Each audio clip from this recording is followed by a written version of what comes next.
Assalamualaikum warahmatullahi wabarakatuh. Selamat berjumpa kembali. Apa kabarnya? Tetap sehat, semangat dan luar biasa. Harus terus motivasi yang tinggi ya.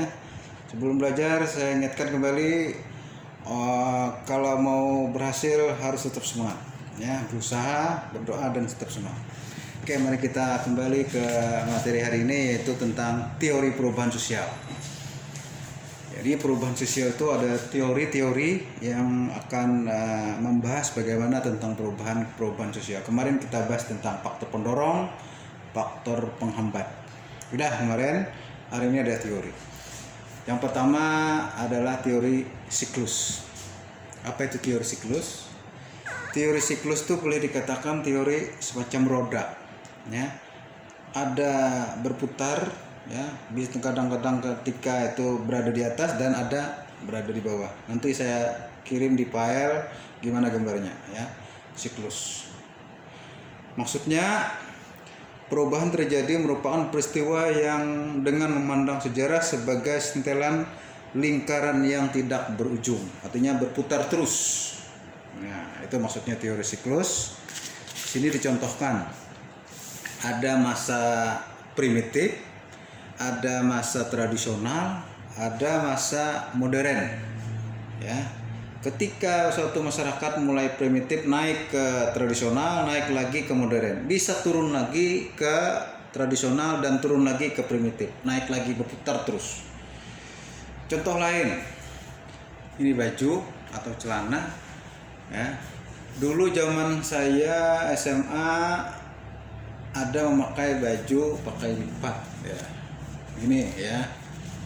Nah, ini tahun 80-an. Lipat nih. Sekelasan pakai baju lipat. Sekelasan. Kenapa mode pada waktu itu bajunya adalah menggunakan lipat? Semuanya, semua siswa hampir karena waktu itu tren.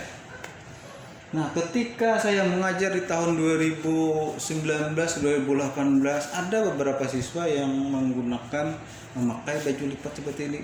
Saya ingat lagi masa itu. Artinya apa? Ketika di tahun 80-an orang menggunakan baju seperti itu, dipakai di tahun 2018-2019 tadi. Cut bray. Nah, cut bray juga ya. Celana ya, panjang di bawah, kalau menyapu lantai ya, itu dipakai tahun 80-an, 70-an. Zamannya Arapik, zamannya siapa lagi ya? Elvis. Suatu ketika nanti ada mungkin orang yang akan memakainya juga. Nah, itu ya. Jadi kalau orang kembali ke masa itu, artinya teorinya adalah siklus, berputar-putar. Ya. Oke. Yang kedua, teori evolusi. Teori evolusi ya.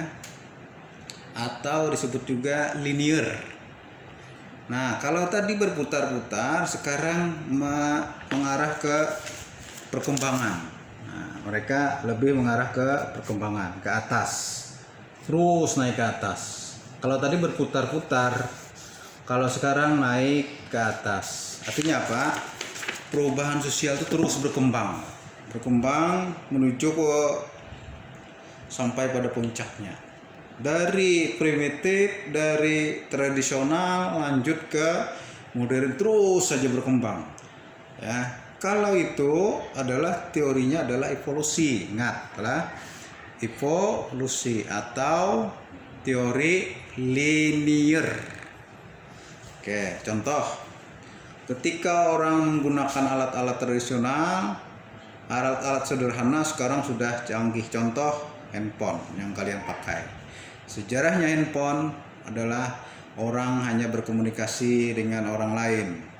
Sekarang dibuat dengan telepon, dibuat dengan handphone, dibuat lagi Android dan sebagainya sampai berkembang terus. Nanti suatu ketika handphone itu bisa lebih berkembang di mana lagi, bagaimana lagi, aplikasi apa lagi yang akan dibuat.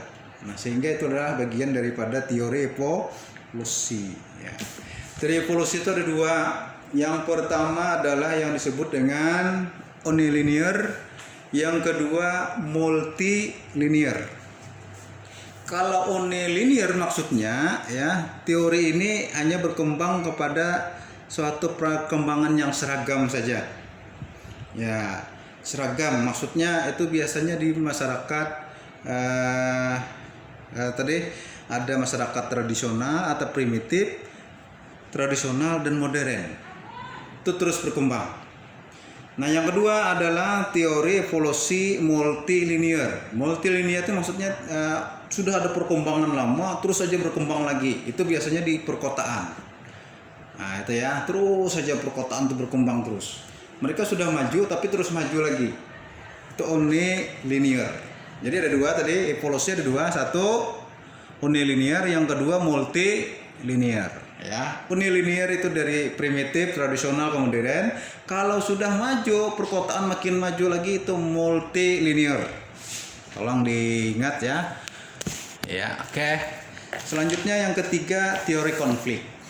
Ya, konflik. Kamu sudah belajar konflik. Konflik itu adalah pertentangan.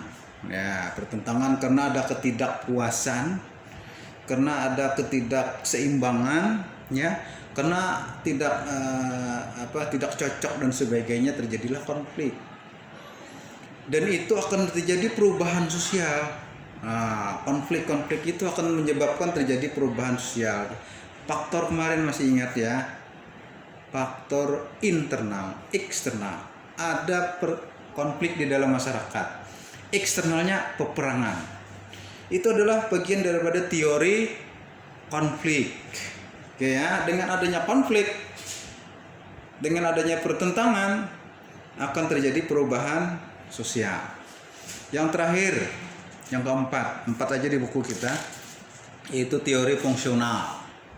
Nah, teori fungsional di sini maksudnya teori ini masyarakat ini cenderung bisa menyesuaikan, ya, masyarakat ini bisa menerima, ya, bagaimana perubahan-perubahan itu terjadi. Mereka bisa memanfaatkan, bisa berfungsi bisa menerima keadaan-keadaan perkembangan itu, sehingga teori fungsionalis namanya. Ini Talcott Paulson tokohnya yang menyatakan itu, sehingga teori ini menyatakan bahwa lembaga sosial akan tetap bertahan, ya. Meskipun lembaga ini sosial secara drastis berubah akan mengancam keseimbangan sosial, mereka akan tetap bertahan walaupun akan terjadi diancam. Gitu. Itu saja dari saya materi kita hari ini. Tolong diingat, yang pertama tadi apa? Teori siklus.